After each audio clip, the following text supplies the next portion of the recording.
Hi, I'm John Burke. And I'm Alex Huffard. And we are Burke and Company. And this is the Monday Market Minute, the 21st Monday Market Minute. Indeed it is. And what is on tap this week, Alex? Last week we did 5 crazy tenant stories, and this week we're going to do 5 crazy owner stories. All right, let's begin.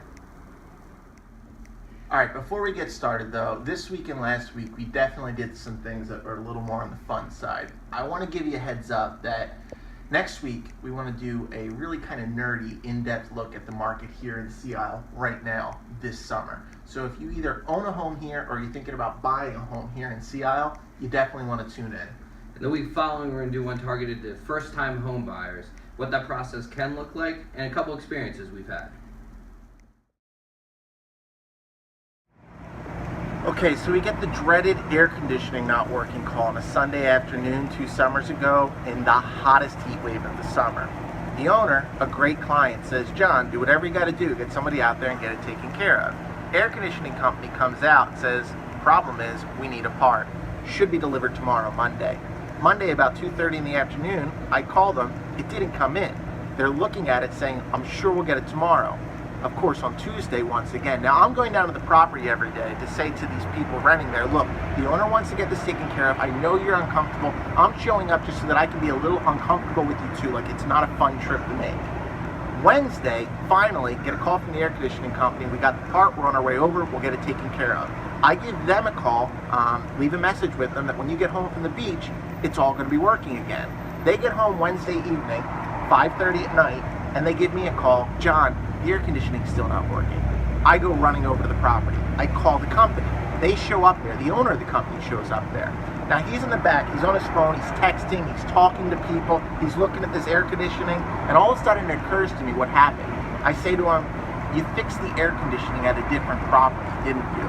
He says, "Yeah, I think we did." The real punchline, he proceeds to walk out to his truck, get a single part out of it, put it into the air conditioning, and it starts right up. Okay, so don't really want to have to go back in time and remember all the things that happened to me in real estate, but one of the funnier things that happened was about 25 or so years ago. I had to sell this home for an owner, and so I was with a family, and we walked up to the door. We knocked on this single family home across from the bar in the center of town here, and nobody answered the phone.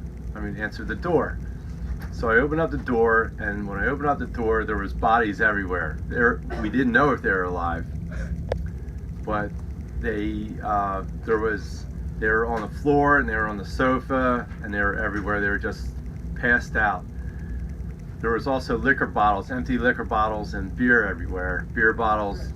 It was funny as heck. So we opened up the door. Nobody would wake up.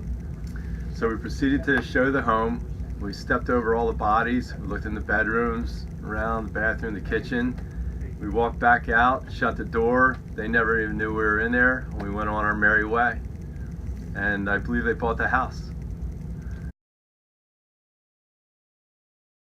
Okay, so a little story about vacation rentals dating back to circa, 1989, 1990. Back in the day when Sea Isle was a different place and had a lot of group rentals, a lot of college kids. I had friends in the real estate business. One rented a second floor of a duplex to a group of girls.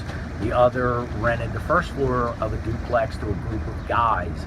And during the summer, the guys and the girls became very friendly, and they found it extremely inconvenient to go out the door and up or down the steps to visit each other. So they came up with a very good and reasonable solution to the problem. They cut a large hole in the floor of the living room and put a ladder so that they no longer had to go out the door and up and down the stairs. They could visit their friends just by climbing up and down the ladder. Needless to say, end of the summer comes, homeowners come down to check on their property, and we're none too happy. All right, those last 2 stories were from a different era in Sea Isle. In modern times, I like to tell owners that you're going to run into a significant issue about 5% of the time, or 1 in every 20 rentals. Great clients of mine, Alan and Kim, just bought this year, spent a little more than they intended, and really had to get the place rented out. When you buy with Burke & Company, we're going to help you rent with Burke & Company. We got them set up with a bunch of agencies. We got all the rates in correctly, and we got things booked really well. I still have ended up with a little bit of egg on my face when, wouldn't you know, the very first 2 rentals they put in there end up with significant issues. First, we have a dryer where the knob's broken off, and then the next week we have a huge scratch across the table. So they're a little frustrated, and I do want to give a shout out to the Landis Company, who happened to set up the rentals. No fault on them. When you do a lot of rentals, these sort of things happen. It's how you resolve them. And in the end, the Landis Company did a great job. So I always try to assure owners down here that, it's not going to be completely hassle-free, but there are people and companies that are going to work with you to both rent your home and make sure that things are done in as an efficient and smooth of a manner as possible when things go wrong. Alright, so this was given to me by another agent. They get a call from an owner. Hey, listen, I'm going to need you to have this tenant take that flag down. Thought is maybe a Confederate flag, maybe like a Soviet flag. Takes a ride down to a unit.